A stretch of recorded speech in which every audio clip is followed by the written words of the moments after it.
Hello అండి, welcome to my channel. ఇక జరిగింది కనుక చూసుకుంటే వసుధర గట్టిగా అరుస్తుంది. ఇక ఆపుతారా అంటూ అప్పుడు సాక్షి, రిషి ఒకేసారి వసుధరని అలా వెనకాలకు తిరిగి చూస్తుంటారు. అప్పుడు సాక్షి వసుకి మరింత కోపం తెప్పించడానికి ఇలా అంటూ ఉంటుంది. అయినా ఇది నిజమే కదా వసుధర, ఈ మాట ఈ పాటికి ఏ అడ్డంకులు రాకపోతే, నేను యూఎస్ వెళ్ళకపోతే స్టడీస్ కోసం మా పెళ్ళి జరుగుండేది కదా, ఆ రీజన్ వల్లనే కదా నేను చదువుకుంటానంటే ఆ రోజు రిజెక్ట్ చేశాడు రిషి, నీకు గుర్తులేదా అని అంటూ ఉంటుంది సాక్షి వసుతో. అప్పుడు రిషి తన మనసులో ఇలా అనుకుంటూ ఉంటాడు, ఇప్పుడు నేను ఎవరి సైడ్ మాట్లాడినా మళ్ళీ ఇద్దరు కలిసి నా మీద విరుచుకుపడేలా ఉన్నారు, ఇద్దరు అంత కోపంతో ఉన్నారు, ఒకరి మీద ఒకరు మాట్లాడుకుంటూ ఇండైరెక్ట్గా పంచెస్ వేసుకుంటున్నారు, ఇందులో మాత్రం నేను అస్సలు ఇన్వాల్వ్ కాకూడదు అని అనుకుంటూ ఉంటాడు రిషి. ఇక ఫాస్ట్గా డ్రైవ్ చేస్తాడు రిషి.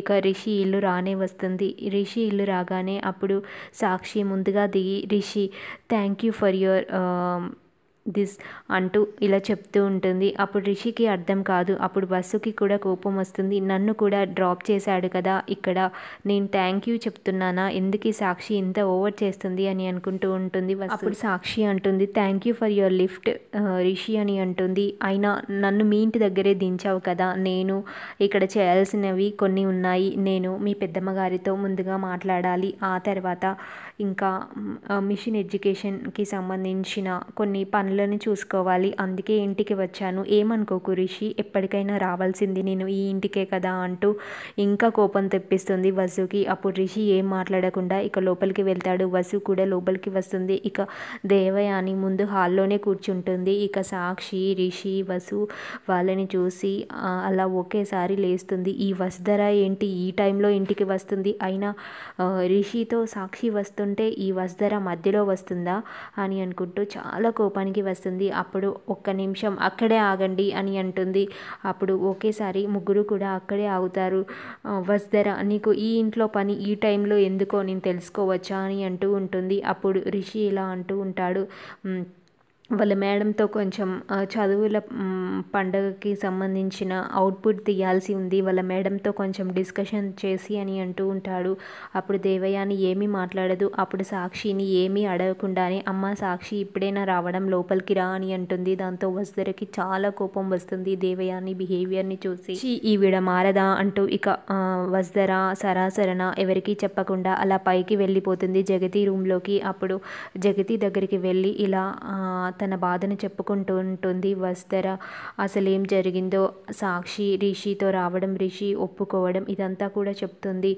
మళ్ళీ పెళ్ళి ఎంగేజ్మెంట్ అంటూ ఇలా సాక్షి రిషితో మాట్లాడడం, రిషి ఏం మాట్లాడకపోవడం, అది చూసిన నాకు చిరాకుగా అనిపించడం, ఇదంతా కూడా జగతికి చెప్పుతుండడంతో అప్పుడు జగతి అంటుంది, కూల్ వసుధర, ఇవన్నీ మర్చిపో, ఇప్పుడు మనం చేయాల్సింది ఈ అవుట్పుట్ వచ్చాక ఎంతసేపైనా మాట్లాడుకుందాం వాళ్ళ గురించి అని అంటూ ఉంటుంది జగతి. అప్పుడు ఒకేసారి రిషి ఇలా అంటూ ఉంటాడు సాక్షితో, సాక్షి నువ్వు చేయాల్సిన పని నువ్వు చేసేసే, ఇక్కడే కూర్చొని, లేకపోతే నా రూమ్లోకి రా అని అంటూ ఉంటాడు.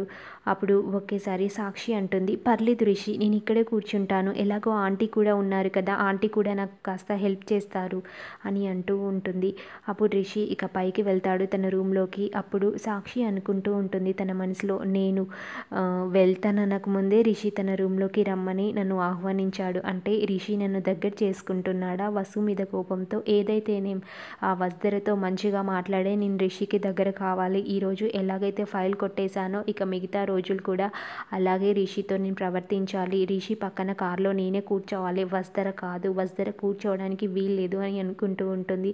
అప్పుడు దేవయాని అంటుంది, ఏం ఆలోచిస్తున్నావు అమ్మ సాక్షి అని అంటుంది. ఏం లేదంటే రిషిని దగ్గర చేసుకునే ప్రయత్నంలో ఉన్నాను అని అంటూ ఉంటుంది. అప్పుడు దేవయాని అంటుంది, నువ్వు ఆ ప్రయత్నం గట్టిగా చేయి, నీకు ఎలాంటి సహాయం కావాలన్నా నేను చేస్తాను. ఆ వసుధర ఎవరమ్మా రిషితో పదే పదే కలిసి ఉండడానికి, ఆ వసుధర రిషిలని ఎలా విడగట్టాలో నాకు బాగా తెలుసు అని అంటూ ఉంటుంది దేవయాని సాక్షితో. అప్పుడు సాక్షి నవ్వుతూ ఉంటుంది. ఇక రిషి తన రూమ్లోకి వెళ్ళాక ఇలా ఆలోచిస్తూ ఉంటాడు, వసుధర నా రూమ్లోకి వస్తుందా, నా దగ్గరికి వస్తుందా, అంటే కారులో జరిగిందా దాంతో నాపై ఏమైనా కోపం ఏమైనా పెట్టుకుందా, పని అయిపోయాక నా రూమ్లోకి వస్తుందా అని అనుకుంటూ ఉంటాడు.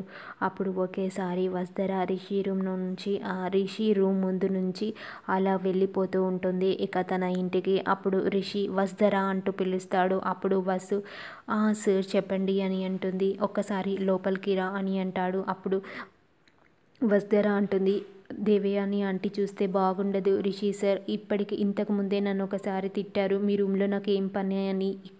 మీరు చెప్పండి, నేను ఇక్కడే నిల్చొని వింటాను అని అంటూ ఉంటుంది. అప్పుడు రిషి అంటాడు, పర్లేదు వసు రా అంటాడు. అప్పుడు వసుధర ఇక తప్పదు కాబట్టి లోపలికి వెళ్తుంది. అప్పుడు రిషి అంటాడు, ఏంటి వసుధర చెప్పు, ఎందుకలా బిహేవ్ చేసావు, అయినా నీకు అంత కోపం ఎందుకు వచ్చింది, అయినా మా ఎంగేజ్మెంట్ విషయం తీస్తే అని అంటూ ఉంటాడు. అప్పుడు వసుకి ఇంకా కోపం వస్తుంది. సార్ మీరు మళ్ళీ నాకు కోపం తెప్పించకండి, అయినా మీ ఎంగేజ్మెంట్ మీ ఇష్టం, నన్నెందుకు అడుగుతున్నారు, తనని మీరే కదా ఇష్టపడి ప్రాజెక్ట్లో చేర్చుకున్నారు, మళ్ళీ నన్ను ఎందుకు అడుగుతున్నారు సార్, నేను వెళ్ళిపోతున్నాను సార్, నేను వచ్చిన పని అయిపోయింది, ఇక నన్ను డిస్టర్బ్ చేయకండి, నాకు చాలా వర్క్స్ ఉన్నాయి, రెస్టారెంట్కి వెళ్ళాలి, డ్యూటీ ఉంది అని అంటూ ఉంటుంది వసు. అప్పుడు ఒకేసారి రిషి అంటాడు, అవును నీకెందుకు కోపం వస్తుంది, ఏదో ఒక రోజు మా పెళ్ళి జరిగితే నువ్వు ఏం ఫీల్ అవుతావు వసుధర అని అంటూ ఉంటాడు రిషి. అప్పుడు ఒకేసారి వసుధరకి చాలా కోపం వస్తుంది. ఏమీ మాట్లాడకుండా అక్కడ నుంచి వెళ్ళిపోతుంది. అప్పుడు రిషి వసు వెనకాలనే వసు అని వస్తుంటే ఇక కిందనున్న సాక్షి దేవయాని ఇద్దరు కూడా చూస్తుంటారు. అప్పుడు దేవయానికి చాలా కోపం వస్తుంది. ఈ వసుధర మళ్ళీ రిషిని వెంట పడేలా చేసుకున్నట్టుంది తన తెలివితేటలతో. అమ్మో చిన్నదా అని అనుకుంటూ ఉంటుంది. ఏ వసుధర ఆగు, ఏం చేసావు, రిషి నీ వెనకాల పడుతున్నాడు, తనని ఏం మాట ఇచ్చి మోసం చేశావు అని అంటూ ఉంటుంది దేవయాని. అప్పుడు ఒకేసారి వసుధర అంటుంది, దేవయాని గారు నేను ఏం చేయలేదు, నేనే తప్పు చేయలేదు, అయినా రిషి సరే నా వెనకాల వస్తున్నారు, నాకు ఎందుకో అర్థం కావట్లేదు, నేను వెళ్ళిపోతున్నాను, నేను వచ్చిన పని జగతి మేడంతో పూర్తయింది, ఇక నేను వెళ్ళిపోతున్నాను అని అంటూ ఉంటుంది. అప్పుడు రిషి పై నెట్టేసి అప్పుడు రిషికి చాలా కోపం వస్తుంది.